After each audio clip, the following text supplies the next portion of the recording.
Hello everybody, Terrence Pop here with another episode from the Lair. And today I'm going to be going over a couple of subjects. I got some real interesting emails of late, and they are really so stupid that I have to talk about them. All right, number one, this was from a female. I don't think your vid can't cut the mustard is biased towards men. It is not realistic that only 4% of women in the population can meet the Army standard. Well, the infantry standard is 12 miles full gear, 3 hours or less, because that's what war planners use to plan maneuvers on the battlefield.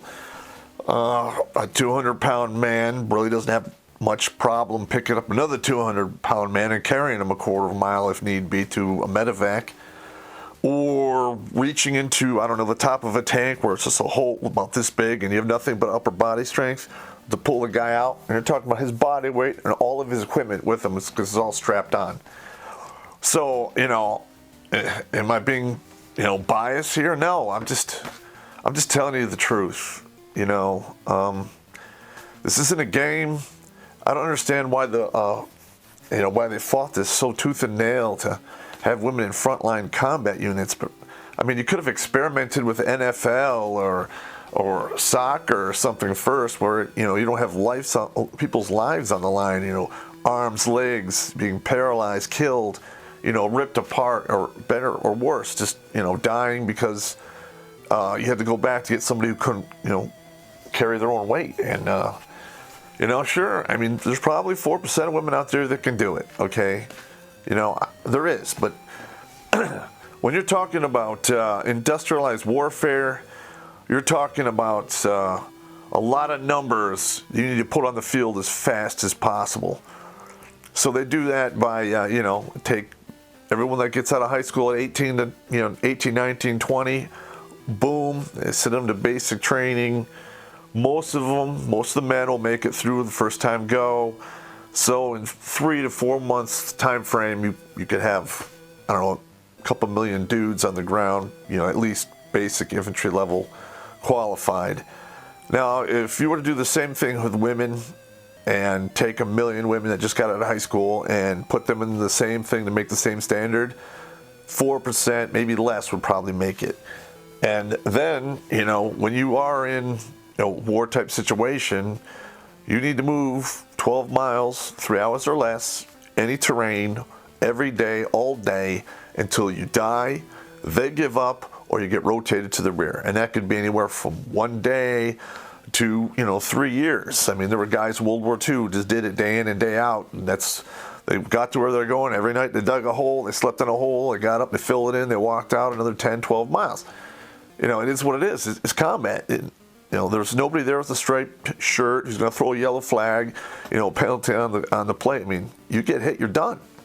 Arms come off, legs come off. I've seen some pretty horrific shit. Thanks for the dating disparage vid. You should do another and go into more detail. I was really actually thinking of doing that. Because in today's day and age, the men out there, you're getting scoped out from the minute you walk into a bar or anywhere where women are, especially single women. I don't know who trains these women, or if it's this instinct, but they're sizing you up from the very beginning by what kind of car you drive, the clothes you're wearing, rings on your fingers, watches.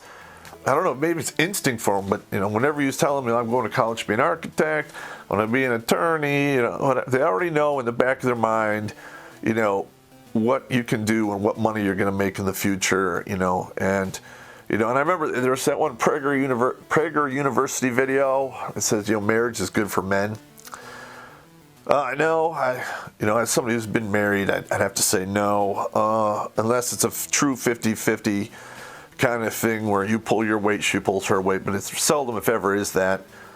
So, it doesn't, in my opinion, having a yoke thrown over your head and blinders put on and whipped in the back to make yourself 15-20% more productive. You spend more time at work so you can bring more money home, and then the quality of your life, goes to shit. I've seen a lot of guys, just get burned out doing that. I had one of my friends, I won't say his name, he worked for an ambulance company, and he was literally working for 2 ambulance companies, and at the same time, and doing double time at one of them, just so he could pay the bills for, his house and his wife and 2 kids that were at home, and all she did was pull the pin on the fat grenade. And, one thing led to another, and he jettisoned the pussy anchor and got on with his life. It was very painful, and it is what it is. All right. Did you abuse your now ex-wife or beat your kids? Because I find it hard to believe you were removed from your children's lives for nothing. How many dudes out there been divorced and been turned into a visitor to see your kids? Okay. I saw all you guys out there raise your hands. Millions upon millions of dudes out there going back 3 generations who, all of a sudden you're on the front porch, you're paying all the bills, and you get to see your kids 36 hours on the weekend, twice a month, and then, you get that 2 to 4 hour block in the middle of the week where you take them to fucking dinner, which we all know that's a bunch of bullshit. So, fuck off. That's fucking insulting. And it's 85-15 where, the woman gets custody 85% of the time, even if she is a convicted whore, drug addict, alcoholic. I mean, you pretty much have to have CPS come and she has to fail like 3 inspections before they even put the kids in the foster home. And you're lucky if they even call the father to let him know that this shit's going on, because he's so far removed from this. It's absolutely insane. And one of the main reasons I'm doing all this is because I think that's absolutely fucking disgusting. I think if you're the father of your kids, you should have access to them 50% of the time in the first option in any fucking divorce, be it cordial or adversarial. It doesn't fucking matter. And if that earns me the title as a woman hater or whatever you want to label me, that's fine. I don't care what people think about me, because once you care what people think about you, you will forever be their fucking slave. I'm using the F word a lot because some of these questions are pretty edgy and they're kind of getting me spun up a little bit here. Okay, here's another one here. What did you get to keep from your divorce? Oh, are you asking out of the kindness of your heart? That's right.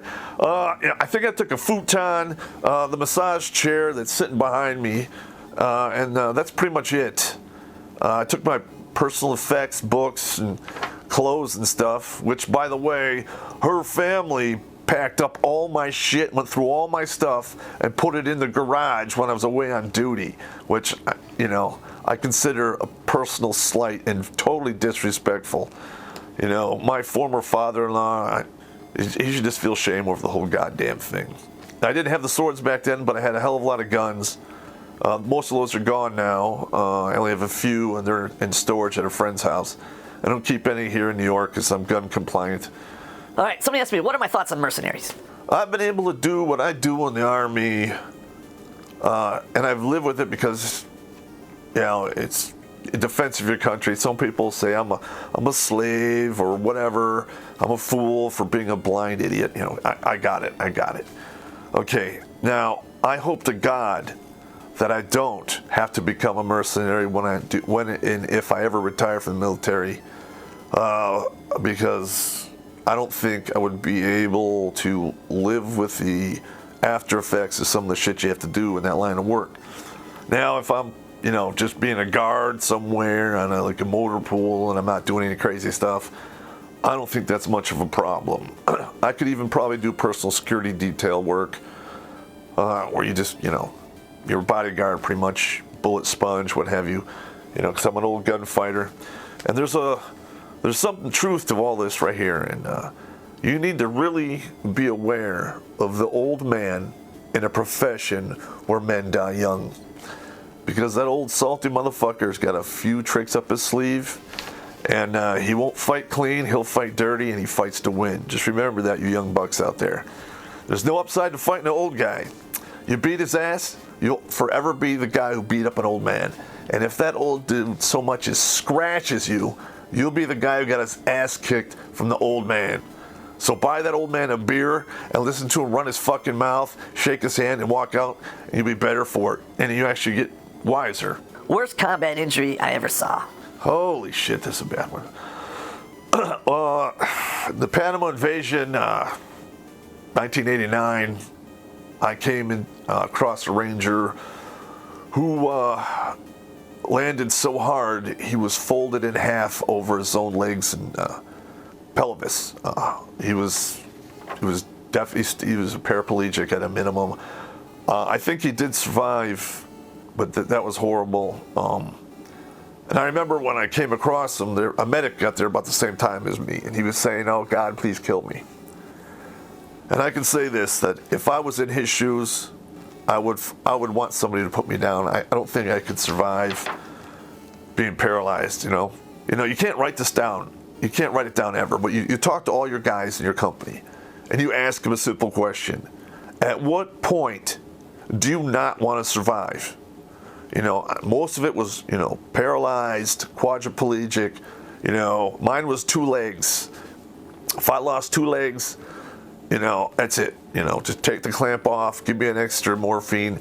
No one would know the wiser. You'll never make it back, and your family will get the money, and you won't have to move on. I know it's horrible, but this is the reality of war. All right. As a first sergeant who ran troops in a war zone, that is something you need to be aware of. You can't write that down anywhere because they'll think you're a villain of some type, but that's just the way it is. There's a lot of people out there now who are surviving injuries that, 15, 20 years ago shouldn't have survived. And there's probably a reason for that. That's the worst combat injury I ever saw. No, I've seen worse, but I'm not going to go into detail. That brings back a lot of rough ones there. Do you still play Dungeons and Dragons? Yes. As a player, no. My buddy, I call him Pete, his sons love the game, and they like it when I run it for them. So I try to get back there, when I'm seeing my kids, to spend, Thursday night with them, and we run through a few scenarios, and they really seem to like it, and it brings back a lot of warm, fuzzy feelings from my past. Oh, here we go, another woman hater. Oh my God. What is your problem with women? Do you have a poor relationship with your mother? Can anybody say shame there? That's exactly where this is going. Right down the roller coaster of shame. You had a poor relationship with your mother, and it's obvious you have mom issues. Mom issues. Wow. Well, I was raised by a single mother. My mother did the best she could. She probably could have done better, but I was just a kid at the time. Didn't have any father influence in my life. My mother is still single to this day. My father left when I was like 4. I never saw him again. I think I talked to him on the phone like 3 times. I got my ass kicked a lot, and, I deserved it. Looking back on it, I'm glad I got my ass whipped, because it probably wouldn't have gone anywhere good if I didn't. When you're 8 years old and you're ordering M3000s to your house, COD or with a check or money order that you get from taking back bottles. And back in the day, you could order that shit from the back of a comic book, and an M3000 was 1/3 of a stick of dynamite, or the equivalent of. I was blowing up shit in the backyard, and, it doesn't go well when you're 8 years old. So somebody asked me an economic question here. I like these. What is your take on the $15 minimum wage at fast food restaurants? You have had your politicians agreeing to have jobs pumped out of the country at crazy exponential speeds. Lost the textile mills, the steel mills, they shut down the coal mines. We have a bunch of car companies that moved overseas, and all of the jobs that could give you a middle class or lower middle class wage are gone. So people are looking at these fast food restaurants saying, I want to be able to earn a wage, a lower middle income wage, slinging hamburgers at McDonald's. That model was never designed for that. Everyone's getting mad because these fast food restaurants they don't want to pay $15 an hour, and they're replacing people with kiosks and what have you. Why the hell are you not getting on the phone and going fucking nuts, getting on some of these senators and representatives who are allowing these jobs to go, God knows where, outsourced to the 4 corners of the world? I mean, come on. Take some goddamn responsibility and quit blaming shit on other people. It's unfucking believable. Why do you not have 1 million subscribers yet? Your shit is brutally honest and funny at the same time. I'm still trying to get my head wrapped around how this whole, subscriber thing works on YouTube. We're trying to find some other platforms. But at the end of the day, I mean, I can only do what I can do on one dude. If you want this channel to go nuclear, every time I put a video out there, especially the ones on Friday that, require a lot more prep time and producing, you need to spam that shit to the world. You jump on Facebook, share it 100 times. I have 1,000 guys doing that. That's some damn good marketing.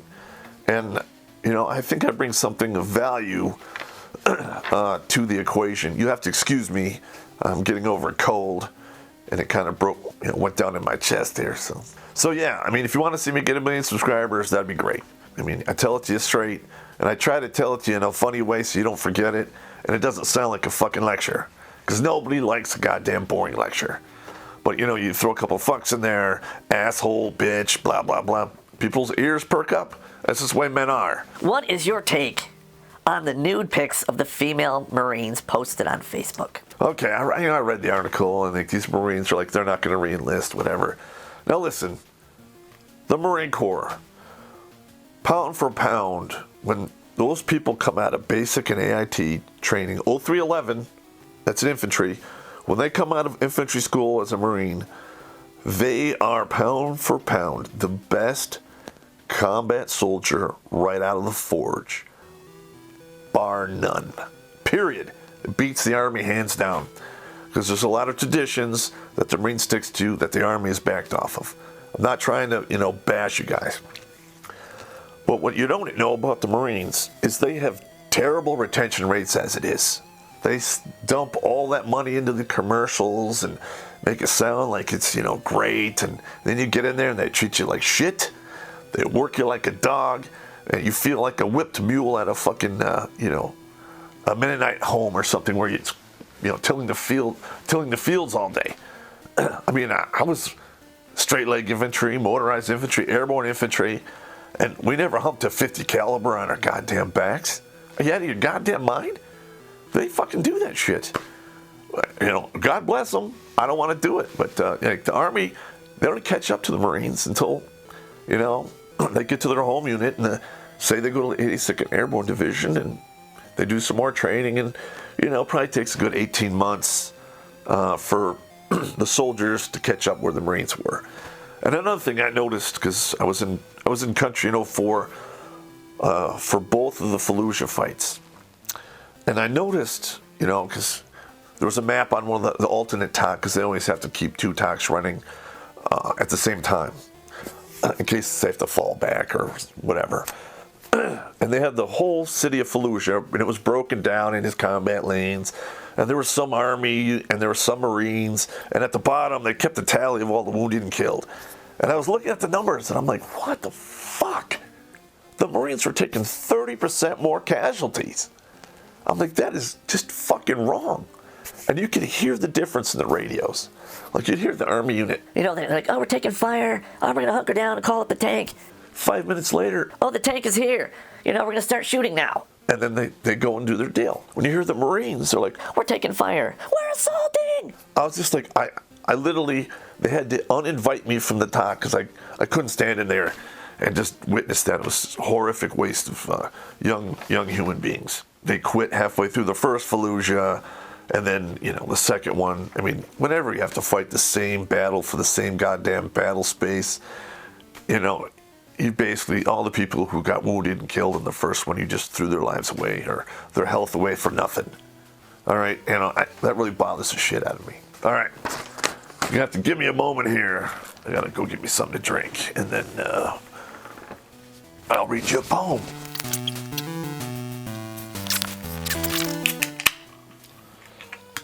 You guys caught me. Gotta take energy drinks every once in a while. I wrote this when I was in the Ranger Battalion back in the day. Through shot and shell, through brimstone's hell, into the howling hole, to fall from above and float like a dove, and fight like a man with no soul, to rage with desire and feel the fire of first hand to the fight, to summon forth death, waste your last breath, and send him forward to fight. It was my greatest moment and shame to laugh in slaughter's name and know the glee of battle and blood. I gave as good as I got, and should not have seen my very next day. For I spat at death and gave myself up to die, and I was shocked as he kindly passed me by. Not a day passes without that moment in constant replay. I shall always remember my deeds on that grim day. I hope you like it. I mean, I can't really memorize it. My memory's shot. So anyway, I love the shirt. If you like this shirt, you really want to piss some people off, check out the links below. Race Riot Apparel. Get some for yourself. Winning. Remember, guys, wear rubber. Take it with you. Don't go to the ground. Nothing good happens there.